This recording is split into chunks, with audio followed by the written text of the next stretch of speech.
Welcome back to GBHQFL, the Growing Boulder headquarters here in Fort Lauderdale. This is Growing Boulder at the National Senior Games in Fort Lauderdale. I'm Marc Middleton along with Bill Schaefer. Bill, this is the 5th day of competition, and it's getting a bit busier each and every day. It's amazing. It's great. Every time we think we've peaked, we see more and more incredible events. We see more and more incredible athletes, and we hear more and more incredible stories. Now, it's one thing to ask people, what is it like? What is it like to participate? How do you make yourself do it? What do you get out of it?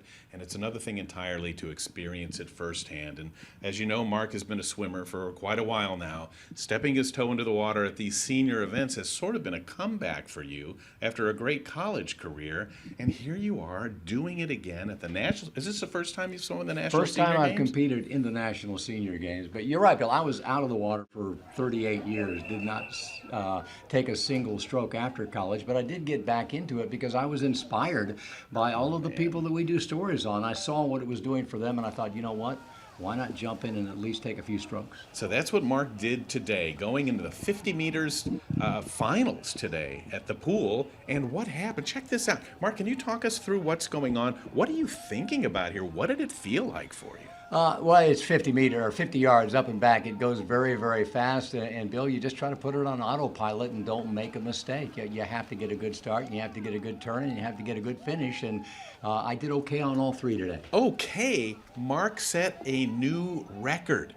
Tell us a little bit about that. A National Senior Games record for the 50? It's an age group record. It's the fastest that has ever been swum at the National Senior Games in the 70, God, I look like an old man getting out of the pool, in the 70 to 74-year-old age group. And yeah, it was 25.7, and I went 25.03. But but like any swimmer, if I'd have been 4 100s faster, I'd have been in the 24s, which is really where I wanted to be. But I'll take it. It's amazing. I know you're competitive, but I also know that that's not why you're doing it.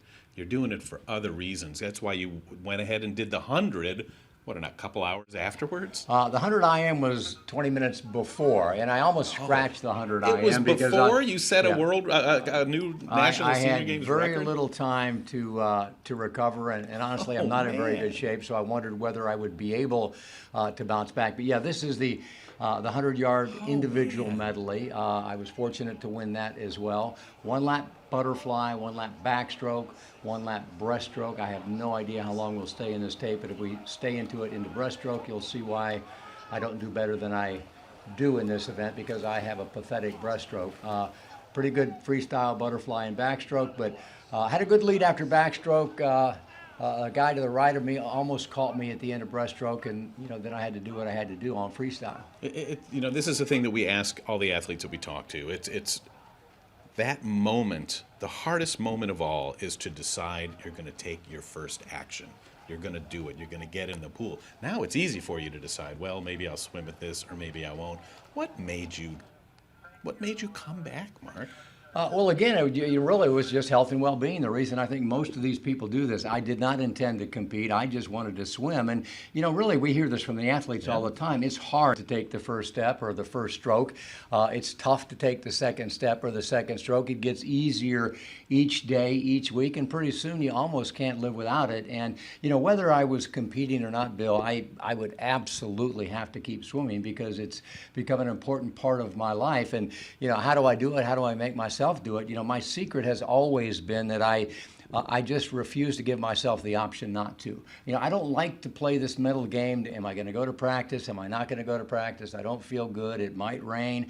I've eliminated the option not to do it, and it works for me. Well, that's awesome. I can't tell you how proud I am of knowing you, but not just for you, but because you inspire the rest of us to do more than we're doing now. Sean, can you grab those medals here? Let's just show you. This isn't just to say, look at Marc, he looks like Marc Spitz, but these are what these medals look like. Yeah, they're pretty nice. Here, let's get a good shot of these. They're gorgeous at the National. I'll be honest with you. When I get these medals, the first thought that comes to my mind is, I throw them in a cupboard, and then I think if I don't throw them away, and I don't mean to be disrespectful because I'm proud of it, but if I don't throw them away, one day when I'm dead and gone, my daughters are going to have nothing to do with that. They won't want those, and yet they're going to feel guilty throwing them away. And it's all part of downsizing, I think, as we get older. You know, I want to get rid of stuff so that my kids aren't burdened with, oh my God, that was important to my dad. So, you know, if you keep those are the things that mean something, and not just to you. They'll hold those, and they'll go, my dad was 70, and not only did he do it, he set a record I'm for the not so National sure Senior about that, Games. but thank you for that. He's got the greatest girls there are.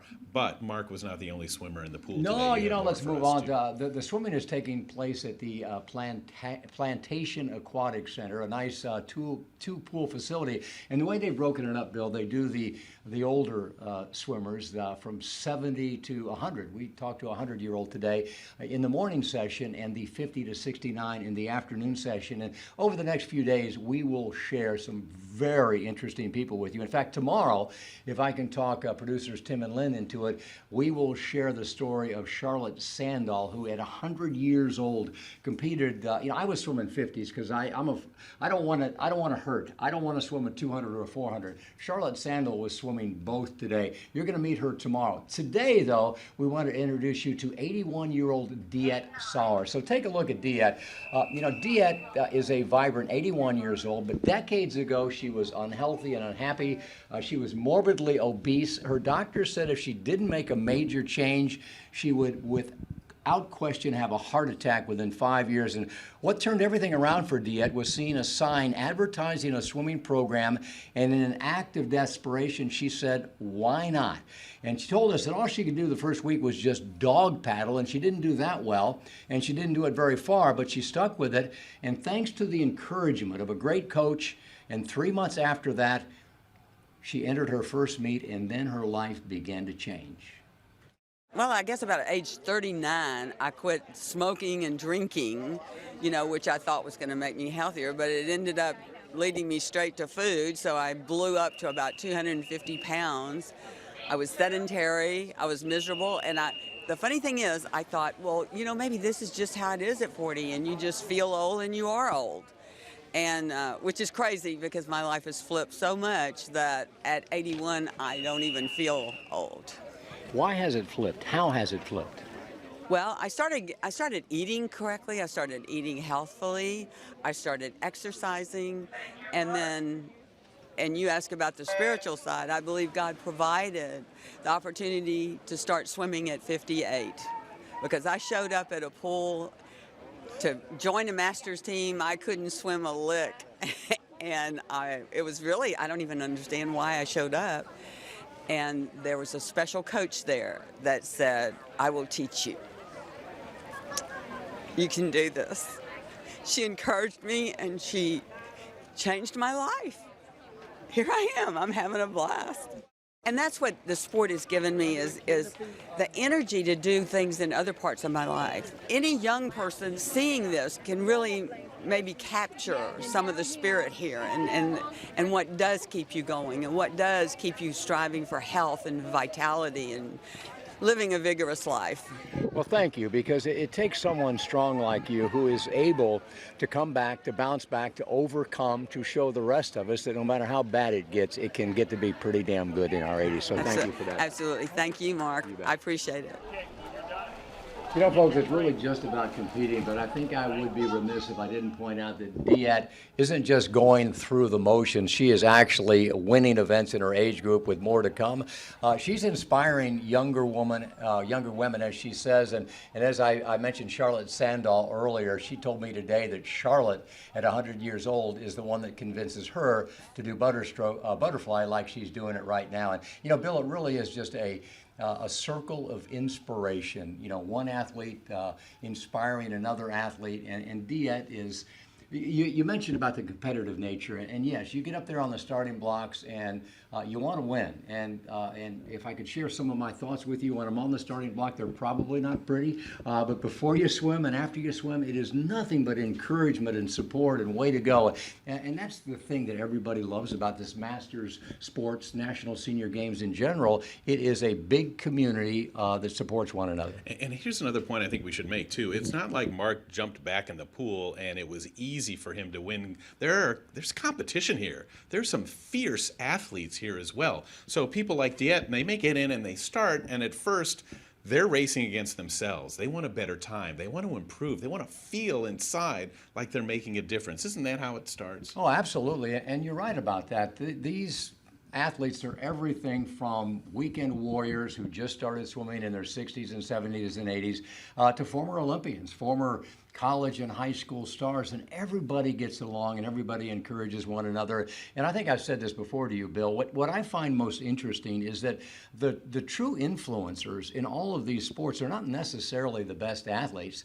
They're the people with the coolest stories. It's the guy that walks down the deck with a scar down his chest because he had open heart surgery 2 years ago, and now he's back swimming. It's the woman who everybody knows her story, that she had breast cancer, or the guy who had lymphoma came up to me today and said that it was sports that saved his life. Can you imagine if you lived in a neighborhood where everybody around you was active, everybody around you was competing, overcoming pain, overcoming obstacles and challenges? That's what we have here. That's what Marc created when he created Growing Bolder. That's what we're trying to do as well. And we're going to leave the pool. We're going to take you out to track and field in just a moment to meet a man who was so racked with chronic pain that he was ready to end his life until seeing his local senior games and entering it on a whim changed everything. That's next.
Welcome back to Growing Bolder at the National Senior Games in Fort Lauderdale. Bill Schaefer, I've got a quick pop quiz for you.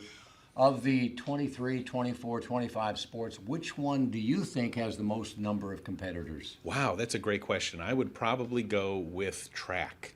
You're wrong. The number one sport in terms of competitors this year, softball, with 1,598 athletes. A close number two, and I would have guessed this would be number one, is pickleball. That's what I was going to with 1,589. But number three is track and field with 1,564. And folks, I got to tell you, I think Bill Schaefer is becoming a big track and field fan because you had to go back to the track today to indulge your need for speed. It's the coolest because there's so many events going on all at once. In fact, the first guy we saw this morning, look at him here. He's 99 running a 100-meter race. That guy's Roy Englert. He's running every single national senior games. Now, it's not just older people. There are high jumpers that have incredible form. And watch, he clears the bar here in the 50 to 59 age group by a good foot. These are real competitors here. Moving on to men's shot put.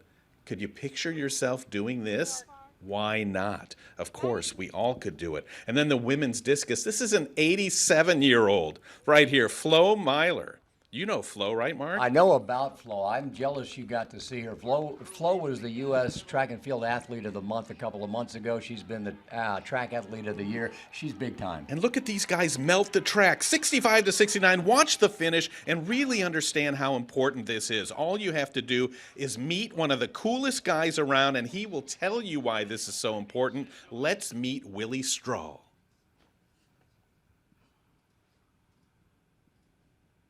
And I got to the place I couldn't run one step. I was in April of 2017. I was like this. You're kidding. I was like I couldn't run one step. So you would think that the answer would be, well, don't try. If it hurts, don't do it. That's the problem. You know, I was on all these narcotics, you know, walking with the cane, and couldn't think clearly. Threw the cane down. I almost committed suicide during that time. You know, if this assistant upstairs in Walmart Hospital hadn't called me and told me that I could come up and see them because they had denied me to start with, I'd have took my car and ran in the hospital that day. I saw a flyer says the senior games, and it sparked something in me, you know, and I say, I can run again. And I can run again. So I started walking for 2 weeks. The games were in 3 weeks. Here we go, one of our most competitive areas. And so in that third week, I ran the 50, 100, and 200, and I won all three. And I've been running since. And I won't give up. Even though I still have sciatica, I have chronic migraines, this is my sanctuary. This is where I have my quiet and peaceness. You know, it's the small things to me that matter. And I've done a lot of things in my career. I've had a lot of success, but being out here on the track and around the seniors, people 15 and over, with all this positive energy, I can't go wrong. I cannot go wrong. Sometimes it brings me to tears when I think about it, you know, of what I've been through and what I have to overcome. And it's still not over. I understand that there's certain times of the year I can twitch wrong, bend wrong, and the sciatica will act up, and I'll be back like this again. But until that happens, I'm going to drive on. And I strive every day to motivate every person I see. So, Willie, what's your message for everybody watching now? My message is that no matter how hard it gets, no matter how bad it may seem to you, there's somebody out there that's in worse condition than you, okay? Just pick your butt up, do what you can, walk a little bit, you know, keep your mind straight, stay away from the pills if you can. You know, and just drive on. Just be hard and be focused, and tell somebody, at least one person a day, that you love them. Boy, is that one of the most powerful interviews you've ever heard? Willie Strahl laying it on the line, opening his heart. You can hear the pain that this guy went through. Does it sound familiar? I mean, do you know people like that, or maybe you yourself? But the pain has been replaced with the thrill of living, the thrill of competition, and the feeling he has in his heart that he's making a difference for other people that are also going through what he did. There is so much in what he said, but I have to zero in on something that's one of my pet peeves. And as you know, Bill, I got a lot of them. I got issues, folks. But I hate the ageism in the healthcare industry. I hate the fact that there are still many doctors who will prescribe medication ahead of lifestyle modification. 80 cents out of every dollar, a healthcare dollar today, is spent for preventable chronic illness. And the thing we all need to do, the thing that will prevent these chronic illnesses, is get off our butts and get out there and move. And, I just love to see this kind of stuff. He's a great example because he said the medications, the pain medications, not only didn't take the pain away, but they dulled his mind. Yeah. He said he wasn't who he was. He's a war hero. He's a guy who broke his back in the Air Force parachuting. This guy's he's ready to inspire people. And you're right. It's when you take responsibility for your health and your condition, that's when good things start to happen. Yeah, I want to be clear. Medicines are great, and there's many people who need medications, and lots of them, but the average 65-year-old today is on 3 to 4 different prescription medications, and they just don't need them for the most part for many of them. And how many people come up to you at an event like this and they're happy to tell you not only their age, but one of the things they offer right away is, I don't take anything. I don't take anything other than exercise. Yeah, it's a great goal to achieve, but you've got to do the work to put yourself in a position to maybe cut back. That's a great point, Mark. Thanks for clearing that up. Now, we had a golden moment that happened right at the GB booth today. Look at this photograph. One of our friends brought this by. I did a story a couple days ago on the Cav Buff Rock 50 volleyball team. They're from the Buffalo area. They're 50 years old, 50 to 60, and they wanted to tell us they were so excited that they won the gold medal. They came by to tell us, and the thing that made this such a coincidence is their captain, Eric Gruner, came by our booth at the beginning of the week. You know how we do this question of the day? I think the question was, what is your goal? What do you hope happens for you here at the games? Well, guess what Eric did? He took one of our cards, which everybody does, and he wrote something on this card. And his hope, his wish for these games is that his team goes away with a win. And here's the very card right in my hand right now that he put on our comment board at the Growing Boulder booth. And sure enough, it became a reality. Eric Grunner and the Cav team went on to gold. Those guys love each other. You know, team sports, as well as the individual sports. These guys bond together. They root for each other. They just want to be there for each other. Responsibility, accountability, and elation when it all works out. And a great example of visualization. You got to see it if you want to make it happen, and apparently he saw it. All right, Mark and Bill sitting here with some great stories. Are you impressed so far? Stay where you are. There's more to come.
Welcome back to Growing Boulder at the National Senior Games. And as most everybody knows, the 2021 National Senior Games were supposed to be in Fort Lauderdale, but COVID intervened and they became the 2022 National Senior Games here in Fort Lauderdale. And COVID not only affected the games themselves, but obviously affected many of the athletes, including Masters bowler Rick Burrows, who contracted an especially dangerous case of COVID.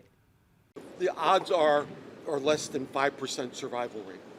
And at the hospital, I was told a few days before I was transferred to the rehab center, the doctors came in and told me that I was the first person to survive ECMO and being on the ventilator at that hospital. When I got out of rehab, I went home, was on oxygen for 7 weeks at home, trying to just get stronger a little bit every day. and being able to walk a little bit further every day without having to use oxygen. Bowling for me has always been my physical therapy, but it's also my social outlet where I get to go out and hang out with my friends that I bowl with over the years. And I've made some wonderful friends, especially here at the games, because with Lori and her husband and Christine and others that I've bowled with here and bowled against, because this is my 5th games. My first games was in 2013 in Cleveland, and I was able to get a silver medal for men's singles, 50 to 55. So I was very proud of that, and I've always been bowling, tried to do as best as I can while I'm bowling in the Nationals. You know, Bill, I never get tired of what really is essentially the same story told by different people in different ways. Bowling is his therapy. It's his social connection. It's his support system. It's what gives him a good laugh. And I think, as we all know, the best medicine of all is a good laugh. And no matter who we talk to, I just don't get bored because it's always different. But, you know, the takeaway is almost always the same. And I think that makes this message, this movement, incredibly powerful. It seems that it's athletics more times than not. It doesn't mean it's the only thing that can help you recover and engage your mind, but athletics is one of those things that it starts with your body, right? And the healthier your body gets, the stronger your body gets, your mind starts to follow that. And it just opens the door to so much more than just physical health as well. And as you know, taking care of ourselves, our mental health, giving us a reason for being and more motivation, that's the key to everything. Yeah, it's really, really exciting. There are about, give or take, 12,000 athletes here in Fort Lauderdale. Not quite the record that we saw in Albuquerque in 2019. I think that was 13,741. But I think it really, foretells, a really good story for 2023. A lot of people were afraid to come back. You know, the pandemic isn't over. People still remember. A lot of people are afraid to travel, but yet 12,000 of them came back. I think Pittsburgh 2023 is going to set the record. Pittsburgh, the Steel City, hosted the games once before back in 2005. They did an incredible job. And folks, I got to tell you, it's not too soon to make plans to be in Pittsburgh in July of 2023. SportsPittsburgh.com has all the information you need.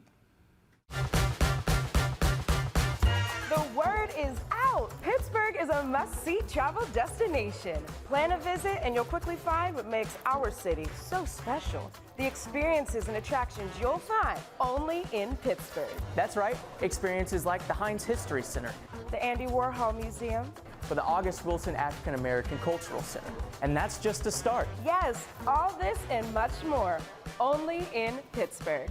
See you soon.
Welcome back, everybody, to Growing Boulder Live from the National Senior Games here in Fort Lauderdale. How many of you out there knew that today is World Archery Day?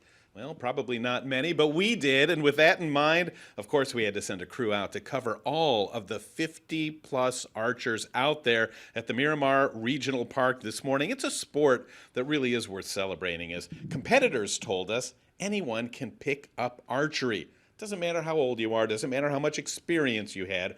Archery is something that kind of comes natural and people love to do. We met so many people out there today, but there was one moment that stood out from all of the others we experienced, and this guy here was the reason. That's Paul Farbman, 72 years old from California, and today, you know what he did? He achieved his 6th ever Robin Hood. You know what? I'd never heard of a Robin Hood before. Did you know what that was? I've seen it in many, many movies. Yes, when Robin Hood pulls into Nottingham and, wins the tournament. And look at that one arrow. When you shoot an arrow into another arrow that's in the bullseye, that's a Robin Hood. How in the world did he ever do that? He's done 6 of them. And the coolest part about this one, it was right smack in the middle of the bullseye. Yeah, I'd be interested in learning, is that rarer than a 300 game in bowling, Right. rarer than a hole-in-one in golf? It is really, really cool. And, Bill, you mentioned that, archery is more popular than ever. We actually interviewed someone from USA Archery and a couple of archers on our podcast, Fountain of Youth, available wherever you get your podcast. You And should check it out. it's awesome. Check it out. And they did. They supported what you said. Archery is booming, and part of the credit goes to the Hunger Games. Katniss Everdeen. Young people think that's as cool as can be, and they want to get a bow and arrow. And the other part of it is they do say that even beginners can take to it very well. You don't have to do it forever to be successful at it. There's apparatus, there's different kinds of archery that can get you going. And the cool thing about it is, it's a fellowship sport, right? It's another one of those sports where everybody is very supportive around you, but you know what else? Can also be a family sport. When one takes it up, usually the rest of the family does too. We caught up with Jill Widener. Is that right, Tim? Widener? Well, she's 53, and she was shooting alongside of her dad, Ronald Walker, where mother Luann was standing right there as well to support them. So what happens when a father and daughter get together? Let's take a look. I've been shooting since teenager. My dad and my grandparents were both Pennsylvania state champs, so they've been were shooting their whole life, and I got started with my dad. It's cool, and I'm here with him today, so that's why he's like, I think you're old enough to be a senior, and I'm like, no, I'm not, but I am. So we're here today from Pennsylvania, so it's cool. That's all I can say. It's awesome and cool, and I'm glad I get to experience that with him. Yeah, my dad got us started back in 1952. He kind of figured it out really well. Back then you shot with 3-curve bows, no sights, just with your fingers and everything. And he just kind of coached me on. And I got my daughter started into it when I think she was probably about 8 years old. She shot we shot in our local clubs and stuff back home. He made Jill learn with a stick bow. Nothing but a stick bow in her fingers. I just watched her, and because I pretty much had a hang for what we were doing, and I just watched her. She picked it up. It was, I knew the things you needed to do to hit the target, and I watched her, and if she's doing something wrong, I straightened her out on it, and she picked it up, and she beats me now. And now she tells him what he's doing wrong. She needs her dad. And then he said he needs his daughter. Because she sees me doing, she knows what to do. She sees me doing a little something wrong, she'll tell me. I see her doing a little something wrong. I tell her she'll shoot a shot, and she thinks it should be in, but it's somewhere else. And then we go through what you possibly could have done wrong. It's been good. We had a lot of fun, seeing a lot of country because of archery, as a family and kind of as an individual too.